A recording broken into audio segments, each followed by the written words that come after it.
एक ऐसा बड़ा सा घर जहां कभी पूरे परिवार की हंसी गूंजती थी, आज वो सिर्फ खामोशी की एक खौफनाक इमारत बनकर रह गया है। ताई अब इस हवेली में बिल्कुल अकेली हैं। नई पीढ़ी शहर की चमक दमक में बस गई और पीछे छूट गई ताई, जिनके पास अपने मन की बात कहने के लिए एक भी इंसान नहीं बचा। ये है मशहूर लेखक शेखर जोशी। उनकी ये कहानी आधुनिक समाज के उस सबसे कड़वे सच को सामने लाती है जिसे हम अक्सर अनदेखा कर देते हैं, बुढ़ापे का जानलेवा अकेलापन। इस चित्र को देखिए। इस भारी सन्नाटे को तोड़ने के लिए ताई के जीवन में मिट्ठू नाम का एक पहाड़ी तोता आता है। अचानक से उस सूने आंगन में एक नई ऊर्जा आ जाती है। जब मिट्ठू ताई के सुर में सुर मिलाकर वही शब्द दोहराता, तो सूने घर में बरसों बाद किसी दूसरे जीव की जीवंत मौजूदगी महसूस होने लगती। बुढ़ापे और अकेलेपन के इस गहरे भंवर में मिट्ठू ही वो आखिरी सहारा है जिसने ताई की उम्मीदों को डूबने से बचा रखा है। कहानी में मोड़ तब आता है जब ताई महाकुंभ स्नान के लिए निकलती हैं। जाने से पहले वो अपने सबसे अनमोल साथी मिट्ठू को पड़ोसी जगन मास्टर के भरोसे छोड़ जाती हैं। जगन मास्टर ताई से बिल्कुल अलग मिजाज के इंसान हैं। वो स्वतंत्र विचारों वाले एक पक्के आदर्शवादी हैं, जिनका मानना है कि आज़ादी से बड़ा कोई धर्म नहीं है। एक जीते जागते पक्षी को दिन रात पिंजरे में कैद देखकर उनके अंदर एक वैचारिक बेचैनी और गहरा अपराध बोध पैदा होने लगता है।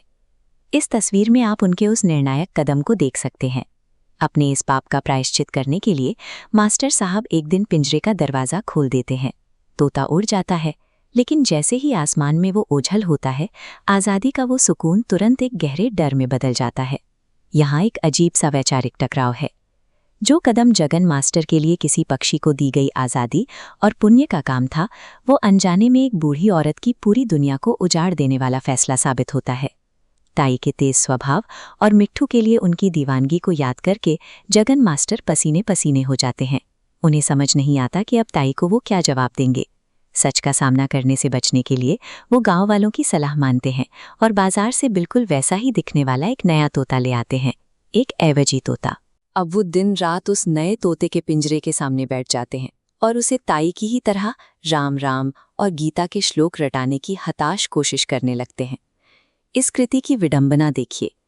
कल तक जो इंसान एक पक्षी की आज़ादी का सबसे बड़ा पैरोकार था, आज वही इंसान अपनी गलती छुपाने के लिए एक आज़ाद पक्षी को रट्टू तोता बनाने के लिए पिंजरे के सामने गिड़गिड़ा रहा है। स्मृतियों और रूहानी रिश्तों को बाजार से खरीदे गए किसी भी विकल्प से नहीं भरा जा सकता। ताई का वो पुराना मिट्ठू अब कभी वापस नहीं आएगा। ताई तीर्थ से लौट आती हैं।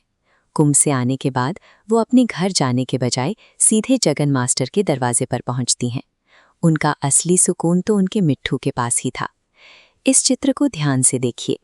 ताई पूरी उम्मीद और खुशी से पिंजरे के पास जाती हैं और मिट्ठू को पुकारती हैं। वो सोच रही हैं कि उनकी आवाज़ सुनते ही मिट्ठू हमेशा की तरह खुशी से शोर मचाने लगेगा। लेकिन पिंजरे में बैठा वो नया तोता एकदम चुप रहता है। वो ना कोई हरकत करता है, ना कोई आवाज़ निकालता है। पिंजरे की इस खामोशी ने ताई की उस आखिरी उम्मीद को भी हमेशा के लिए दफन कर दिया, जो उन्हें इस दुनिया से जोड़े हुए थी। बिखरते हुए परिवारों के बीच आज कई बुजुर्ग ठीक ताई की तरह ही खामोश दीवारों और बेजुबान पक्षियों में अपनी आवाज़ तलाश रहे हैं। बिना किसी मानवीय समझ और ज़मीनी हकीकत जाने जगन मास्टर ने जो अपना आदर्शवाद थोपा, उसने ताई को उसी जानलेवा सन्नाटे